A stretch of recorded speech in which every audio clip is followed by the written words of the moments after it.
we've done the work. Even at 50 days out, we have done the work. All right. Well, good morning, everyone. This is episode 12 of the Cocodona training series, and we're just about 50 days out from Cocodona. So it's getting closer, but today we're out on the trail. It's an 85-mile week, so we're inching closer to 90 miles per week. Next week we will hit it. This is the toughest training block I've ever done, and rightfully so, because Cocodona will be the most difficult and longest race I've done. But we are out here at Baird Creek, local training grounds, looking for a lot of elevation today, and we're doing about a trail marathon, so anywhere from 24 to 26 miles today. I do work this weekend, so I front-loaded a lot of my miles during the week, but we're going to take it pretty easy to start here, underneath headlamp, of course. And, well, not headlamp, but waist light. But yeah, looking for a trail marathon this morning with a lot of elevation, and I'm loaded down. I have a 2-liter bladder in the back, 1 liter up front, another 500 milliliter flask sitting in the back of my pack, the Advanced Skin 12. So a lot of water, just about 3.5 liters. Still not at capacity, but because I will carry 4 to 5 liters, if not more. I've been listening to a lot of podcasts, and they recommend carrying, 5 to 6. But, it's hard to say. It's really hard to say. I want to say I'm really good with water, but in a race like this, you don't want to run out of water early. So I do plan to at least carry 5 liters, if not a little bit more, and maybe handhelds too, just to save some space in the pack.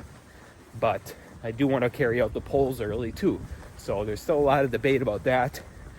But let's get into today's trail marathon. And I'm just starting off this morning with some fast hiking, kind of loosen it up, getting used to the pack, because it's quite heavy, of course, and in that 30-ish mile section, I will definitely be doing a lot of fast hiking. You're going to be a mule at that point, and you're just focusing on proper hydration. The race is 250 miles long, and I feel like a lot of people push too early. From what I've been seeing, what I've been reading, what I've been listening to in the podcasts, a lot of people say pushing a little bit too early. You have a lot of race to go yet, and don't let that first section define your whole race. So be a mule, pack it out, bring a lot of water, start the hydration early. It'll pay dividends in the long run. So that is the plan. Kind of fill my pack set up here. So we got the 2-liter bladder, and then 2 500 milliliter flasks back here in the corner. We have another flask, got a bunch of nutrition in the back pouch, and I also just dropped my top. So yeah, good amount of weight in the pack today.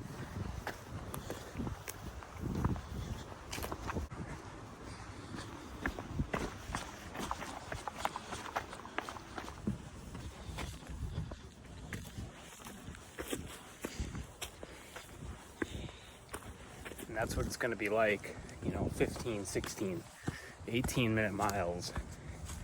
Perfectly content with that, as long as we keep that forward progression.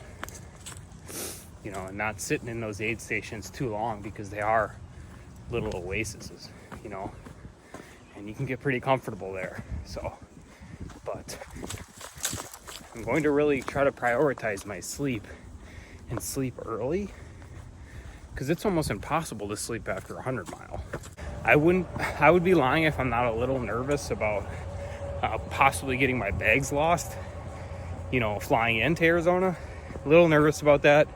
I don't know what I would do if I lost my bags. So I'm carrying, 2 changes of clothes on me, all of my pack stuff that I need, because without a pack, it would be really, I'd have to purchase a pack down there, and it would just be chaos, But that's kind of worrying me a little bit. But I'll get some bag insurance and things like that. So, but yeah, just doing a first loop here. It's about 350, 400 feet of gain. Stop in my car, do a little pit stop, drink some coffee. And we are wearing the Exodus Ultras and Gingy toe socks. These are the bee's knees. Toe socks are where it's at. But I will say, if I wear my Hoka Speed Goats, I kind of do like my toes a little closer together. I don't know why, it just feels right. So I might wear Features socks with those. Still a big fan of Features, but Gingy toe socks just feel great. And maybe I just need a wider toe box when I'm wearing these for my toes display. So maybe we'll experiment with that at a shoe store and just see what fits best. Now, I did get a pair of Hoka Bondi 8s, and I'll tell you what, I'm returning them. They're way too narrow in the toe box just for their regular fit, and they caused some major blisters for me. So I'm going to return those, and I ended up picking up another pair of the Saucony Triumph 20s, an all blacked out pair, and got those for just about $92 with shipping. So from REI, of course. So yeah, so that's kind of the shoes. I'll splice in a little clip here of my Hoka Speed Goats.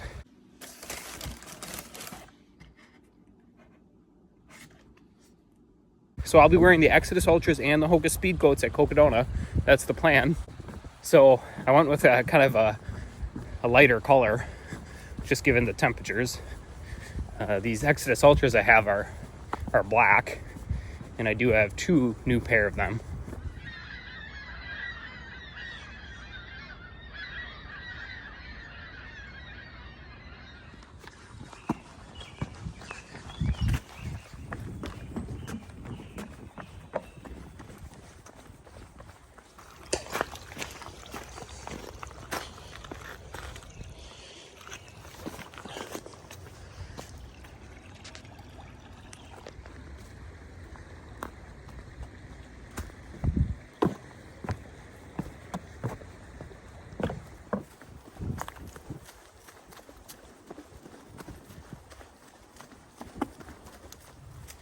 Patience. Doing a lot of visualization. Visualizing myself on the race course.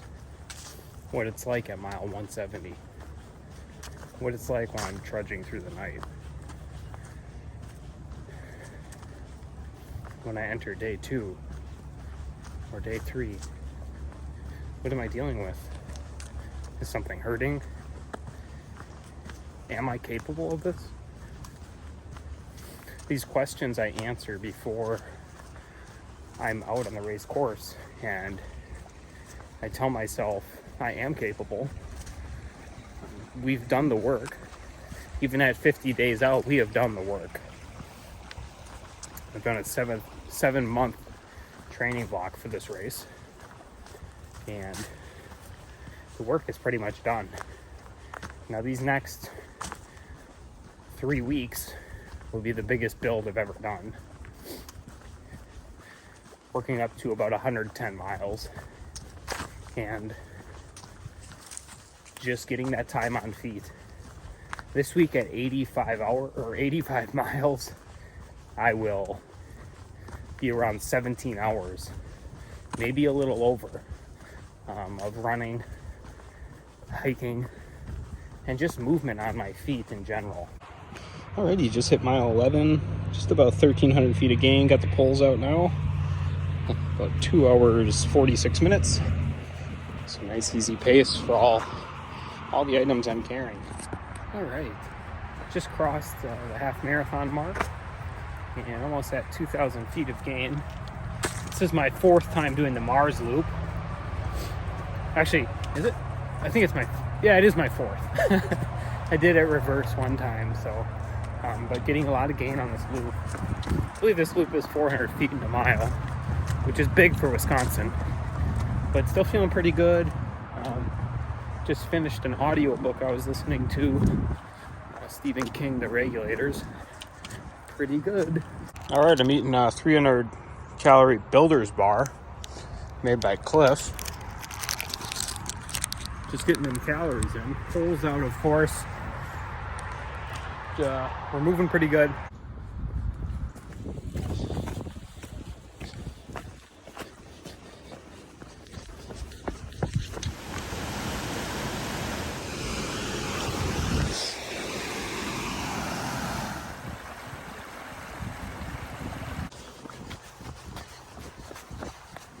We're just about 22 miles in. Now I could get away with doing 24 today, but I think I'm going to push it to the marathon. I'm feeling really good. So, a little bit of a low point at mile 10, which is just way early, but just continued pushing, and I feel great. Ebbs and flows of ultra running, right? So yeah, just about mile 22 and 5 hours, 21 minutes.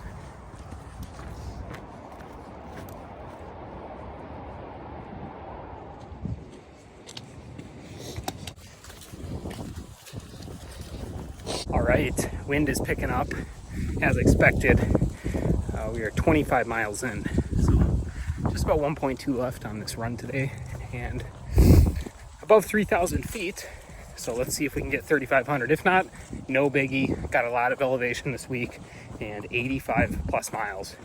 I think about 87 miles this week. And we still have an off day tomorrow. So we planned it well. I do work tomorrow, so it'll be a good kind of active rest day. We'll go on a walk in the morning and just getting them legs moving. And I walk a lot at work, so I'm all over at work, so it is perfect. Going up and down in the hospital, so we'll wrap it up here for episode 11. A little bit of a longer video today, but feeling great. Training's going good. The hard work is done. These next 3 weeks are just to cap it off and get some big miles. So stay tuned for more.